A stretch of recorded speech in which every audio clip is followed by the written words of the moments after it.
Assalamualaikum warahmatullahi wabarakatuh. Shalom, perkenalkan nama saya Patrick. Saya dari kelompok 1.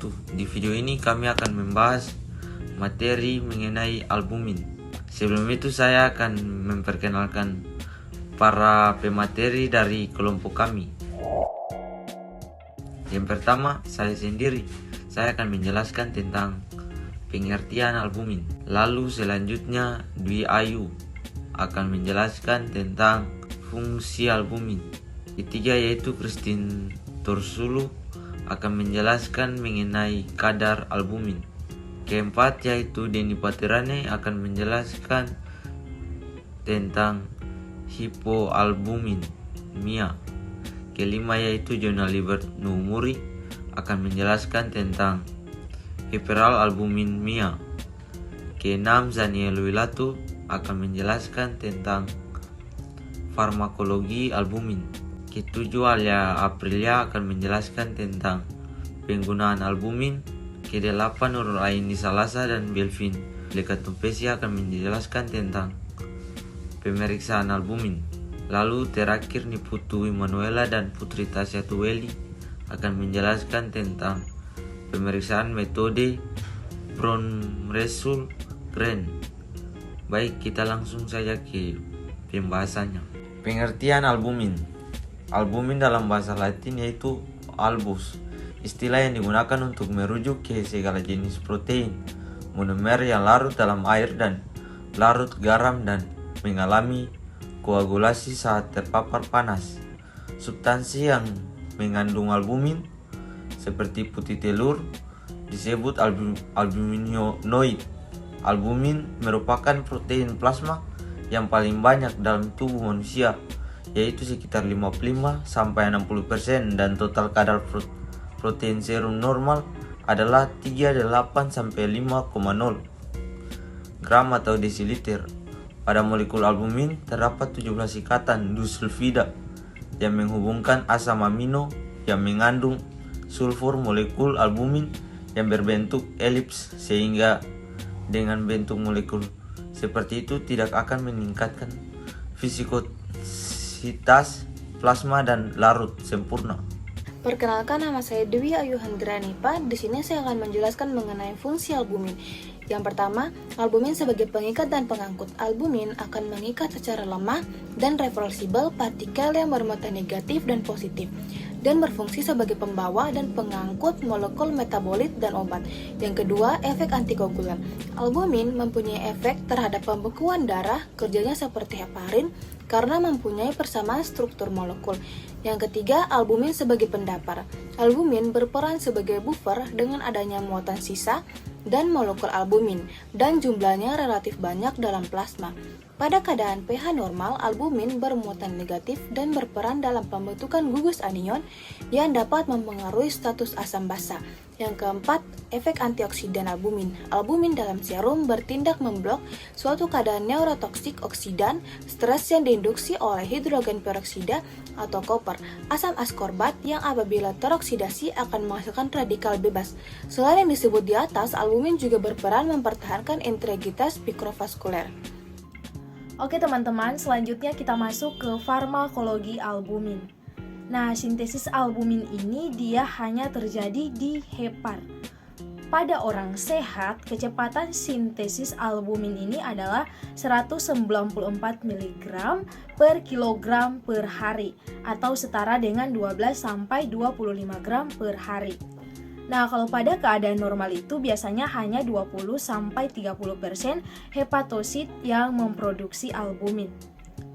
Nah, konsentrasi albumin tertinggi terdapat di dalam sel hati, yaitu berkisar antara 200-500 mg atau gram jaringan hati. Adanya albumin di dalam plasma kompartemen intravaskuler ditransfer melalui salah satu atau dua cara, yaitu yang pertama, dia bisa langsung dari dinding sel hati ke dalam sinusoid. Kemudian yang kedua itu melalui ruang antar sel hati dan dinding sinusoid, kemudian ke saluran limfe hati yaitu ductus thoracicus, dan akhirnya ke dalam kompartemen intravaskuler. Nah teman-teman, hanya albumin dalam plasma atau intravaskuler yang hanya dapat mempertahankan volume plasma dan mencegah edema. Sedangkan kalau albumin ekstravaskuler dia tidak berperan. Nah, untuk sebagian fungsi albumin itu biasanya dapat digantikan oleh globulin yang meningkat. Baik teman-teman semua, selanjutnya adalah kadar normal albumin. Kadar albumin normal berkisar antara 3,5 sampai 5,3 gram per desiliter. Tingkat albumin yang rendah biasanya kurang dari 3,5 gram per desiliter.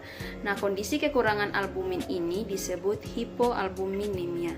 Sedangkan kadar albumin tinggi umumnya lebih dari 5,3 gram per desiliter.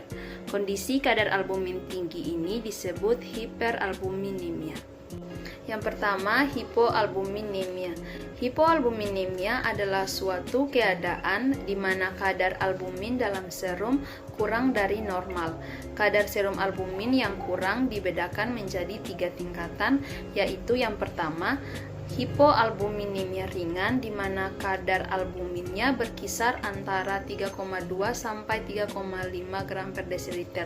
Yang kedua, hipoalbuminemia sedang di mana kadar albuminnya 2,8 sampai 3,2 gram per desiliter. Yang ketiga, hipoalbuminemia berat di mana kadar albuminnya kurang dari 2,8 gram per desiliter. Nah, kadar albumin dalam serum tergantung pada 3 proses dinamis, yaitu sintesis, degradasi, dan distribusi. Penyebab hipoalbuminemia. Penyebab hipoalbuminemia dapat terjadi akibat beberapa kondisi seperti berikut. Yang pertama ada sirosis yang menyebabkan kekurangannya reproduksi albumin dari hati. Yang kedua ada kekurangannya asupan protein, kalori, dan vitamin. Yang ketiga, gangguan pada penyerapan nutrisi. Yang keempat, luka bakar yang menyebabkan hilangnya banyak albumin dari jaringan kulit. 6. Penyakit tertentu seperti diabetes atau hipertensisme yang mengganggu fungsi hati dalam reproduksi albumin. Yang berikut juga ada gejala hipoalbuminemia. Yang pertama, pembengkakan pada wajah atau tungkai akibat penumpukannya cairan atau biasa disebut edema. Yang kedua ada kulit kasar atau kering. Yang ketiga, sesak napas. Yang keempat, tubuh lemah atau mudah lelah. Yang keenam, gangguan irama jantung. Yang ketujuh, berat badan bertambah secara tiba-tiba. Yang kedelapan, hilangnya nafsu makan. Hiperalbuminemia. Peningkatan kadar albumin dalam serum disebut hiperalbuminemia. Hiperalbuminemia merupakan suatu keadaan yang jarang ditemukan. Hiperalbuminemia biasanya dijumpai apabila seseorang mengalami dehidrasi akut dan syok. Selain itu, hiperalbuminemia juga dapat disebabkan karena penerapan diet tinggi protein dan penggunaan tourniquet dalam waktu yang lama ketika proses pengambilan darah. Penyebab dari hiperalbuminemia yang pertama, diare parah, dehidrasi, atau kondisi lain yang menguras persediaan cairan dalam tubuh. Yang kedua, makan makanan dengan kandungan protein yang tinggi. Yang ketiga, minum obat-obatan tertentu yang berpengaruh pada kadar protein dalam darah. Dan yang terakhir, terlalu lama menggunakan tourniquet saat pengambilan sampel darah. Tidak ada gejala hiperalbuminemia, mereka hanya akan mencirikan kondisi di mana terjadi peningkatan kadar protein dalam darah karena ini terjadi dengan kehilangan cairan yang masif. Pasien mengalami diare atau muntah, mungkin dia haus dan banyak berkeringat. Baik, selanjutnya yaitu penggunaan albumin. Nah, pada kondisi yang pertama yaitu hipovolemia. Jadi, hipovolemia ini merupakan kondisi yang dicirikan oleh defisiensi volume intravaskuler akibat kekurangan cairan eksternal atau redistribusi internal dan cairan ekstraseluler. Nah, jika terjadi hipovolemia dan disertai hipoalbuminemia dengan hidrasi yang memadai atau edema, lebih baik digunakan albumin 25%. Nah, jika hidrasi berlebihan, harus digunakan albumin 5% atau juga bisa gunakan albumin 25% yang dilarutkan dengan kristaloid. Yang kedua yaitu kondisi hipoalbuminemia. Nah, hubungan antara hipoalbuminemia dengan hasil akhir yang buruk telah memotivasi para klinisi untuk memberikan albumin eksogen pada pasien dengan hipoalbuminemia. Nah, hipoalbuminemia ini bukan suatu indikasi untuk pemberian albumin karena hipoalbuminemia ini disebabkan kelebihan dan defisit cairan di intravaskuler yang disebabkan penyakit dan faktor distribusi. Nah, hipoalbuminemia ini dapat terjadi akibat produksi albumin yang tidak kuat, seperti malnutrisi, luka bakar, infeksi pada bedah mayot, atau juga bisa terjadi karena katabolisme yang berlebihan, seperti luka bakar, bedah mayor, dan pankreatitis, kehilangan albumin dari dalam tubuh, hemoragik, ekskresi ginjal yang berlebihan, dan redistribusi dalam tubuh, seperti bedah mayor, dan kondisi inflamasi. Baik, perkenalkan nama saya Nurlaini Mawasalasa. Baik, di sini kita akan lanjut membahas tentang pemeriksaan albumin. Yang pertama itu ada macam-macam pemeriksaan albumin. Pertama, Presbytat. Presbytat ini terbagi menjadi 3, yaitu ada salt fractionation, yang kedua ada solvent fractionation, yang ketiga ada acid fractionation. Yang kedua yaitu tryptophan content.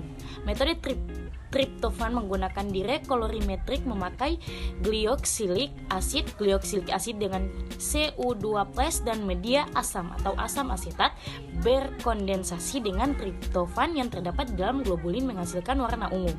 Yang ketiga yaitu ada metode elektroforesis protein. Metode ini dia terbagi menjadi 3 juga, yaitu ada moving boundary, yang kedua itu kelulosai asetat, yang ketiga selulosai asetat with elution peak.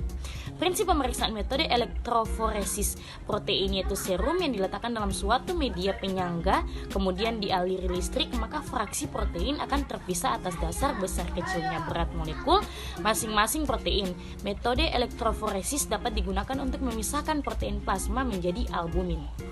Yang keempat adalah dye binding. Metode dye binding didasarkan atas kemampuan protein serum untuk berkaitan dengan dye. Pada pH 4,2, albumin bersifat sebagai kation.